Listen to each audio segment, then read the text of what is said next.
വചനവീഥിയിലൂടെ father ജെ.ബി. Puthur.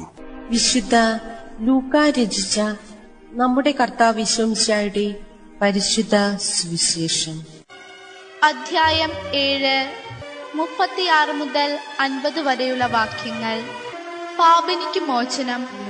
ഫരിസയരിൽ ഒരുവൻ തന്നോടൊത്ത് ഭക്ഷണം കഴിക്കാൻ അവനെ ക്ഷണിച്ചു. യേശു അവന്റെ വീട്ടിൽ പ്രവേശിച്ച് ഭക്ഷണത്തിനിരുന്നു. അപ്പോൾ ആ പട്ടണത്തിലെ പാപിനിയായ ഒരുവൾ ഫരിസയന്റെ വീട്ടിൽ അവൻ ഭക്ഷണത്തിനിരിക്കുന്നു എന്നറിഞ്ഞ് ഒരു വെൽക്കൽ ഭരണി നിറയെ സുഗന്ധ തൈലവുമായി അവിടെ വന്നു. അവൾ അവന്റെ പിന്നിൽ പാദത്തിനരികെ കരഞ്ഞുകൊണ്ട് നിന്നു. കണ്ണീരുകൊണ്ട് അവൾ അവന്റെ പാദങ്ങൾ കഴുകുകയും തലമുടി കൊണ്ട് തുടയ്ക്കുകയും ചുംബിക്കുകയും സുഗന്ധ തൈലം പൂശുകയും ചെയ്തു. അവനെ ക്ഷണിച്ച ആ ഫരിസയൻ ഇത് കണ്ട് സ്വാഗതമായി പറഞ്ഞു, ഇവൻ പ്രവാചകനാണെങ്കിൽ തന്നെ സ്പർശിക്കുന്ന സ്ത്രീ ആരാണെന്നും ഏത് തരക്കാരിയെന്നും അറിയുമായിരുന്നു. ഇവൾ ഒരു പാപിനിയാണല്ലോ. യേശു അവനോട് പറഞ്ഞു, ശിമയോനെ, എനിക്ക് നിന്നോട് ഒരു കാര്യം പറയാനുണ്ട്. ഗുരു അരുൾ ചെയ്താലും എന്നവൻ പറഞ്ഞു. ഒരു ഉത്തമർണന് 2 കടക്കാരുണ്ടായിരുന്നു. ഒരുവൻ 500 മറ്റവൻ 50 ദനാറ കടപ്പെട്ടിരുന്നു. വീട്ടാൻ കഴിവില്ലാത്തത് കൊണ്ട് ഇരുവർക്കും അവൻ ഇളച്ചു കൊടുത്തു.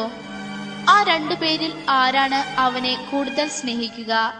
ശിമയോൻ മറുപടി പറഞ്ഞു, ആർക്കവൻ കൂടുതൽ ഇളവ് ചെയ്തോ അവൻ എന്ന് ഞാൻ വിചാരിക്കുന്നു. അവൻ പറഞ്ഞു, നീ ശരിയായി തന്നെ വിധിച്ചു. അനന്തരം യേശു ആ സ്ത്രീയുടെ നേരെ തിരിഞ്ഞ് ശിമയോനോട് പറഞ്ഞു, നീ ഈ സ്ത്രീയെ കാണുന്നല്ലോ. ഞാൻ നിന്റെ വീട്ടിൽ വന്നു. കാല് കഴുകുവാൻ നീ എനിക്ക് വെള്ളം തന്നില്ല. എന്നാൽ ഇവൾ കണ്ണീര് കൊണ്ട് എന്റെ കാല് കഴുകുകയും തലമുടി കൊണ്ട് തുടയ്ക്കുകയും ചെയ്തു. നീ എനിക്ക് ചുംബനം തന്നില്ല. എന്നാൽ ഞാൻ ഇവിടെ പ്രവേശിച്ചതു മുതൽ എന്റെ പാദങ്ങൾ ചുംബിക്കുന്നതിൽ നിന്ന് ഇവൾ വിരമിച്ചിട്ടില്ല. നീ എന്റെ തലയിൽ തൈലം പൂശിയില്ല. ഇവളോ എന്റെ പാദങ്ങളിൽ സുഗന്ധ തൈലം പൂശിയിരിക്കുന്നു. അതിനാൽ ഞാൻ നിന്നോട് പറയുന്നു, ഇവളുടെ നിരവധിയായ പാപങ്ങൾ ക്ഷമിക്കപ്പെട്ടിരിക്കുന്നു. എന്തെന്നാൽ ഇവൾ അധികം സ്നേഹിച്ചു. ആരോട് അല്പം ക്ഷമിക്കപ്പെടുന്നുവോ അവൻ അല്പം സ്നേഹിക്കുന്നു. അവൻ അവളോട് പറഞ്ഞു, നിന്റെ പാപങ്ങൾ ക്ഷമിക്കപ്പെട്ടിരിക്കുന്നു. അവനോട് കൂടെ പന്തിയിലിരുന്നവർ പരസ്പരം പറയാൻ തുടങ്ങി, പാപങ്ങൾ ക്ഷമിക്കുക പോലും ചെയ്യുന്ന ഇവൻ ആരാണ്? അവൻ അവളോട് പറഞ്ഞു, നിന്റെ വിശ്വാസം നിന്നെ രക്ഷിച്ചിരിക്കുന്നു. സമാധാനത്തോടെ പോവുക. പ്രവർത്തനവും പ്രതികരണവും തുല്യവും ആനുപാതികവുമായിരിക്കും. യേശുവിന്റെ ദർശനം. പ്രവർത്തനവും പ്രതികരണവും തുല്യവും വിപരീതവുമായിരിക്കും എന്ന ശാസ്ത്ര സത്യത്തിന് ഒരു ബദൽ നിയമം എന്ന രീതിയിൽ യേശു കൊണ്ടുവരുന്ന ഒരു തത്വം ഇന്നത്തെ സുവിശേഷത്തിലൂടെ പ്രകാശിതമാക്കുന്നു എന്ന് വേണം കരുതാൻ.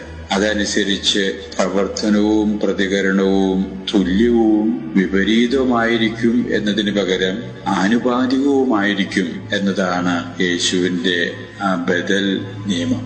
ഇതിന്റെ സ്ഥിരീകരണം എന്ന രീതിയിൽ ഇന്നത്തെ സുവിശേഷത്തെ നമുക്ക് നോക്കിക്കാണാം.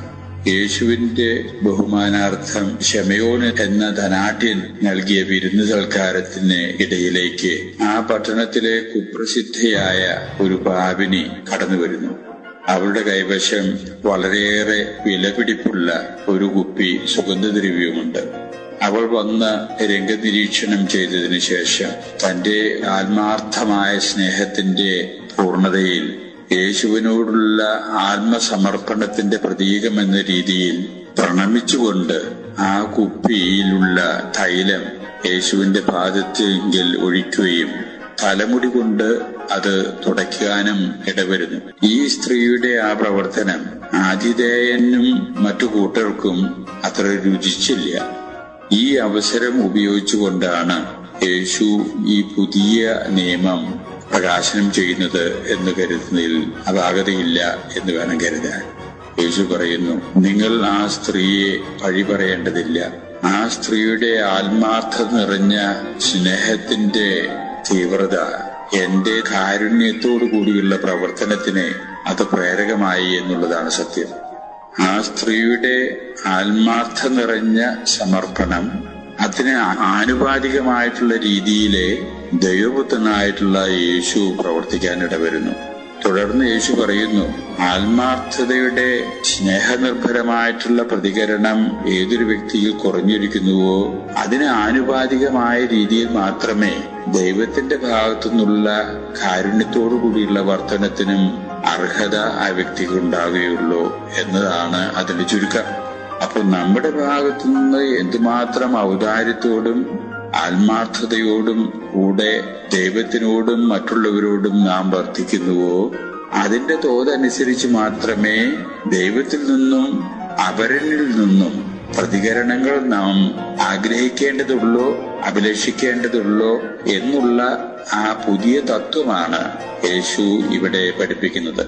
അപരൻ എന്നോട് നന്നായിട്ട് പെരുമാറിയാൽ ഞാൻ അപരനോടും നന്നായിട്ട് പെരുമാറാം എന്ന അന്ന് വരെ നിലനിന്നിരുന്ന തത്വത്തിന് എതിരായിട്ട് അപരന്റെ നല്ല പെരുമാറ്റം കാത്തു നിൽക്കാതെ എന്റെ ഭാഗത്തു നിന്നുള്ള പെരുമാറ്റത്തിൽ ശ്രേഷ്ഠത ഞാൻ കാണിക്കുകയാണെങ്കിൽ ആ കാണിക്കുന്നതിന്റെ തോതനുസരിച്ച് മാത്രമേ ഏറ്റവും വലിയ അപരനായിട്ടുള്ള ദൈവത്തിന്റെയും ചെറിയ രീതിയിലുള്ള അപരന്മാരായിട്ടുള്ള സമൂഹത്തിലെ മറ്റുള്ളവരുടെയും പ്രതികരണങ്ങള് നാം പ്രതീക്ഷിക്കേണ്ടതുള്ളൂ എന്ന പുതിയൊരു ദർശനം യേശു ഇന്നത്തെ സുവിശേഷത്തിലൂടെ നൽകുന്നതായിട്ട് നാം കാണേണ്ടതുണ്ട്.